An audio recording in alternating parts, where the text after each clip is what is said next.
कैसा ये इश्क है।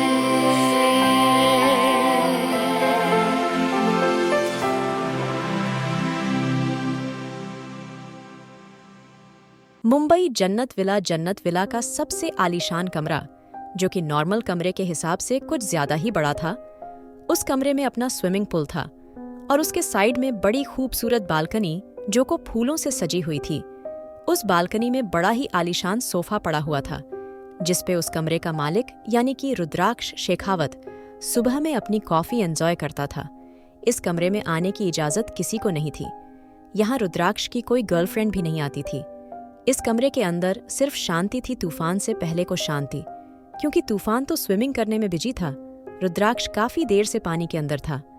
अरीना, ईशान की वाइफ, कब से बाहर उसका वेट कर रही थी। करीब 10 मिनट बाद रुद्राक्ष बाहर निकला।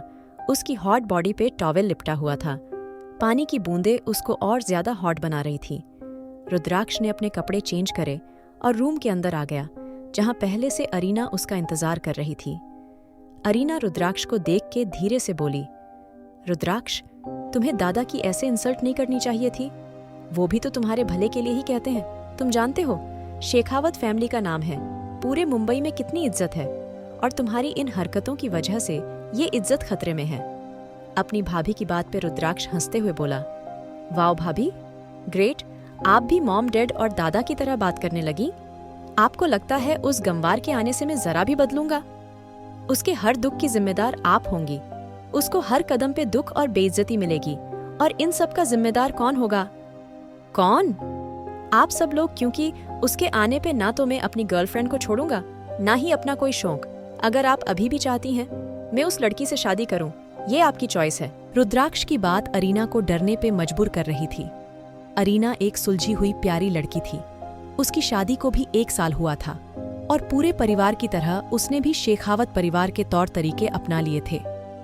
अरीना रुद्राक्ष को देख के धीरे से बोली, खाना लगा दिया है, खा लेना। मैं भी नहीं जानती दादा ने हमें कौन से कंफ्यूजन में डाला है, लेकिन तुम्हें ये मानना पड़ेगा, रुद्राक्ष और वो लड़की में उसके बारे में कुछ नहीं कह सकती, लेकिन दादा का फैसला न मान के तुम पूरे परिवार को दुख दोगे।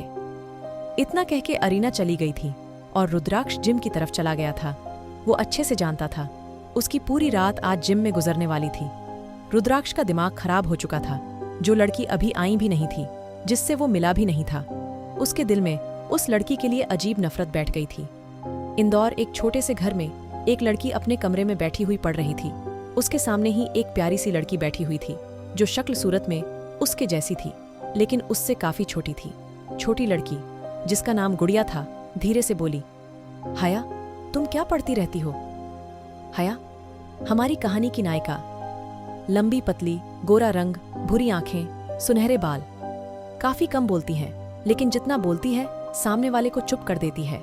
हया को पढ़ने लिखने का शौक है, लेकिन अपने पापा के चलते उसको पढ़ाई छोड़नी पड़ी थी, लेकिन वो अभी भी छुप छुप कर पढ़ती रहती थी ताकि आने वाले एग्जाम को निकाल सके।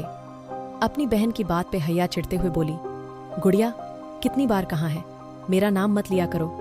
तुमसे 8 साल बड़ी हूं मैं, एक कान के नीचे लगाऊंगी। अगर फिर से मेरा नाम लिया तो? हया की बात पे गुड़िया कुछ कहने वाली थी, तभी उनकी माँ कामिनी जल्दी से अंदर आते हुए बोली, कितनी बार मना करा है मैंने, ये किताबें लेके मत बैठा कर। तेरे पापा आने वाले हैं, अगर उन्होंने तुझे किताब लेके पढ़ते हुए देखा, तेरी जान ले लेंगे, फेंक दे इनको। अपनी माँ की बात पे हया चिढ़ते हुए बोली, अच्छा, क्या करेंगे? मारेंगे ही ना? मारने दो, उनकी वजह से मैं अपना शौक नहीं छोड़ूंगी। सबकी बेटियां पढ़ती हैं और मैंने कॉलेज की शक्ल भी नहीं देखी। हया की बात पे किसी ने गुस्से से उसके बाल पकड़े थे। हया की आंखें आंसुओं से भर गई थीं। वो अच्छे से जानती थी ये और कोई नहीं उसके टॉक्सिक डैड थे, जो बचपन से लेके अब तक उन्हें सिर्फ टॉर्चर करते आए थे। हया ने अपनी आंखें कस के बंद कर ली थीं। वो धीरे से बोली, पापा, मैंने बस अभी ही किताब उठाई थी, मैं बस। हया की आवाज उसके मुंह में ही दब गई थी, क्योंकि रंजीत ने उसके बाल पकड़ लिए थे।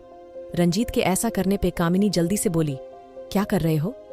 जवान लड़की है, कहीं चोट लग गई तो रिश्ते भी नहीं आएंगे। कामिनी की बात पे रंजीत गुस्से से बोला, कल शहर से बहुत बड़े लोग आ रहे हैं, तुम्हारी इस मनहूस बेटी के रिश्ते के लिए। इसको अच्छे से सजा संवार देना। भला हो मेरे पापा का, जिसकी वजह से इतना अच्छा रिश्ता मिला है उनके दोस्त हैं। पुष्कर शेखावत बहुत बड़ा परिवार है, इतने अमीर हैं, ऐश करेगी ये वहां। और क्या चाहिए? ये उनको पसंद आनी चाहिए, समझी तू? रंजीत कह के चला गया था। रंजीत के जाने पे मासूम हया, जिसका गोरा रंग लाल हो गया था, अपनी माँ के पैरों में लिपट के बोली, माँ मुझे नहीं करनी शादी। आप जानती तो हैं मुझे सच में नहीं करनी। कोई शादी, मेरे शौक अलग है, मेरे सपने अलग हैं। और पता नहीं वो कौन लोग हैं, कैसे लोग हैं। प्लीज कुछ करिए ना माँ। हैया की बात पे कामिनी धीरे से बोली, अच्छा है, तेरी शादी हो जाएगी। कम से कम ऐसे बाप से मुक्ति तो मिलेगी और तू सुकून के साथ रहेगी। अमीर लोग हैं, सुना है, लड़का भी काफी सुंदर है, पूरी मुंबई में उसका नाम है। सब लड़कियां उससे शादी करने को बेताब रहती हैं। अपनी माँ की बात पे हया चिढ़ते हुए बोली, नहीं चाहिए मुझे। वो लड़का जो उसके पीछे पागल हैं, उनसे ही शादी करा दो। प्लीज माँ, प्लीज, मुझे नहीं करनी कोई शादी। कामिनी लाइट बंद करते हुए बोली, अपनी जुबान को बंद कर ले हैया, वरना मेरा मरा मुंह देखेगी। तेरे बाप ने तो सारी उम्र मुझे लड़कियां पैदा करने पे ताने दिए हैं। अब अगर तेरी शादी में कुछ हुआ फिर से वो हमारे साथ, पता नहीं क्या करेगा। इतना कह के कामिनी चली गई थी और हया की आंखें आंसुओं से भर गई थीं। गुड़िया अपनी बहन को देख के उसके सीने से लिपट गई थी, क्योंकि वो नन्ही सी बच्ची भी क्या ही कर सकती थी। आखिरकार वो भी उस जल्लाद बाप की बेटी थी जो कि उस पे भी रहम नहीं खाता। अगली सुबह ना जाने कब रोते रोते हया की आंख लग गई थी और अगली सुबह कामिनी के चिल्लाने पे उसकी आंख खुली थी। कामिनी उसके सामने एक लाल जोड़ा रखते हुए बोली, तैयार हो जाओ, वो लोग आने वाले हैं। सुना है जहाज से आ रहे हैं, काफी अमीर लगते हैं। अच्छा है तेरा ब्याह हो जाएगा, जल्दी से तैयार हो जा। इतना कह के कामिनी चली गई थी। हया कुछ कहना चाहती थी, लेकिन कामिनी ने साफ मना कर दिया था। अगर उसने कुछ भी कहा तो वो उसका मरा मुंह देखे। और कुछ देर बाद ना चाहते हुए भी हया ने वो लाल लहंगा पहन लिया था। उस लहंगे में हया की खूबसूरती निखर के आ रही थी। उसका गोरा रंग दहक रहा था, सुनहरे बालों का जुड़ा बनाया हुआ था और चेहरे पे ना के बराबर मेकअप, सर पे दुपट्टा रखे हया सच में प्यारी लग रही थी। सारी दुनिया जहाँ की हया इस वक्त उसके चेहरे पे आ गई थी। करीब 1 घंटे बाद इंदौर की गलियों में 3 रेंज रोवर आके रुकी थी। बच्चे गाड़ियों के आसपास जमा हो गए थे।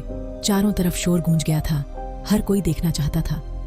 आखिरकार इतने अमीर लोग किसके यहाँ आए हैं? हया अपने कमरे में बैठी एकटक दीवार को देख रही थी। उसको इस शादी की कोई खुशी नहीं थी। उसके टॉक्सिक बाप ने उसकी जिंदगी बर्बाद कर दी थी और अब उसकी जिंदगी को किसी और के हाथों सौंपने चला था। वहीं रंजीत अपनी मूंछ को ताव देते हुए आसपास देख रहा था। आखिरकार मुंबई की इतनी बड़ी फैमिली से उसकी बेटी का रिश्ता आया था और अब वो शेखावत परिवार की बहू बनने वाली थी। एक गाड़ी में से वीणा और रुद्र निकले थे, उनके साथ फलक थी। दूसरी गाड़ी से अरीना और ईशान बाहर आए थे और तीसरी गाड़ी से शिवाय और मन्नत और उनके साथ पुष्कर शेखावत थे। सबको देख के रंजीत जल्दी से सबको अंदर ले जाते हुए बोला, अरे हमारे घर शेखावत परिवार आया है, इससे ज्यादा खुशी की बात क्या हो सकती है। हमारे गरीब घर में आपका स्वागत है शेखावत साहब। रंजीत की बात पे वीणा मन्नत को देखते हुए बोली, सोच लीजिए भाभी, आप अच्छे से जानती हैं रुद्राक्ष को ये लोग कभी पसंद नहीं आएंगे। लड़की की बाप की आंखों में सिर्फ और सिर्फ लालच नजर आ रहा है। मेरी मानिए, एक बार डैड से बात करिए। वीणा की बात पे मन्नत धीरे से बोली, नहीं वीणा, अब कुछ नहीं हो सकता। डैड का फैसला हमारी सर आंखों पे है, अंदर चलो प्लीज। इतना कह के सब लोग उस छोटे से घर में आ गए थे। कामिनी सबके आगे चाय नाश्ता रखते हुए बोली, आप लोगों को आने में कोई परेशानी तो नहीं हुई ना? पुष्कर जी रंजीत को देखते हुए बोले, ये सब तो होता रहेगा रंजीत, तुम पहले शेखावत की होने वाली बहू को बुलाओ। पुष्कर जी की बात पे रंजीत जल्दी से बोला, अरे बिल्कुल शेखावत साहब, बिल्कुल, गुड़िया हया को लेके आओ। रंजीत की बात पे कुछ देर बाद लाल लहंगे में एक खूबसूरत लड़की धीरे धीरे चलती नीचे आई थी। लड़की को देख के सबकी आंखें फटी की फटी रह गई थीं। ये लड़की थी या अप्सरा? क्या सच में वो अपने सामने किसी लड़की को देख रहे थे? फलक जल्दी से बोली, मम्मा, ये सच में कोई इंसान है, परी नहीं है। फलक की बात से हर कोई सहमत था, क्योंकि हया की खूबसूरती सच में किसी को भी दीवाना बनाने के लिए काफी थी। पुष्कर जी रंजीत को देखते हुए धीरे से बोले, मुझे नहीं लगता हमें किसी भी तरह की कोई बात करने की जरूरत है। अपनी बेटी से पूछो, क्या उसको ये रिश्ता मंजूर है, ताकि हम मंगनी की रस्म करें। पुष्कर की बात पे रंजीत जल्दी से बोला, अरे पूछने की क्या बात, लड़का कहाँ है? मंगनी की रस्म करिए। रंजीत की बात पे पुष्कर जी कुछ सोचते हुए बोले, रुद्राक्ष शादी पे आएगा, अगले हफ्ते शादी है। इतना कह के पुष्कर जी ने मन्नत को इशारा करा और मन्नत ने अपने पर्स से एक बहुत महंगी रिंग निकाली थी, प्योर डायमंड, जो खास उनके परिवार के लिए ही था। हया को उस रिंग से कोई मतलब नहीं था। उसके सपने आज उसकी आंखों मारे जा रहे थे और वो बस दीवार को तके जा रही थी। मन्नत जी ने नाजुक सी हया को देखा। ना जाने क्यों उनको हया पे ढेरों प्यार आया था और उन्होंने बिना कुछ कहे वो रिंग हया की नाजुक उंगलियों में पहना दी थी। रंजीत खुश होते हुए बोला, अरे मिठाइयाँ खिलाओ भाई, आखिरकार बेटी की मंगनी हुई है। रंजीत को देख के हया की आंखें भीग गई थीं। बाप तो अपनी बेटियों की सारी खुशियां पूरे करते हैं और आज एक बाप ही जबरदस्ती शादी पे लगा हुआ था। ना वो लड़के को जानती थी, ना उसने लड़के को देखा था, और अचानक से शादी। यही सब सोच के हया का दिल घबरा रहा था। हया को डरते देख फलक धीरे से बोली, भाभी क्या हुआ? आप ऐसे चुप क्यों हैं, जैसे जबरदस्ती आपकी शादी कराई जा रही है? फलक की बात पे हया धीरे से बोली, नहीं ऐसा कुछ नहीं है, मैं बहुत खुश हूँ। हया की बात पे बिना अरीना को देखते हुए बोली, अरे खुश क्यों नहीं होगी? आखिरकार इतने बड़े घर में शादी होने जा रही है। वीणा की बात पे अरीना धीरे से बोली, मॉम रहने दीजिए, वो लड़की कितनी मासूम है, उसका चेहरे देख के सिर्फ मासूमियत नजर आती है, लालच नहीं। हया की मीठी सी आवाज पे शिवाय शखेवात प्यार से, वाले रुद्राक्ष की शादी हया से ही होगी और हमें हया रुद्राक्ष के लिए मंजूर है। शिवाय की बातें हया के दिल पे जाके लगी थी। उसकी जिंदगी का फैसला कुछ ही मिनटों में हो गया था और हया के सपने टूटकर चूर हो गए थे। क्या सच में हो जाएगी हया की शादी रुद्राक्ष से? आखिर कैसे बिहेव करेगा रुद्राक्ष हया के साथ? क्या हया की मासूमियत पिघला पाएगी रुद्राक्ष के पत्थर दिल को? जानने के लिए पढ़िए जुनूनी इश्क, शादी या डील।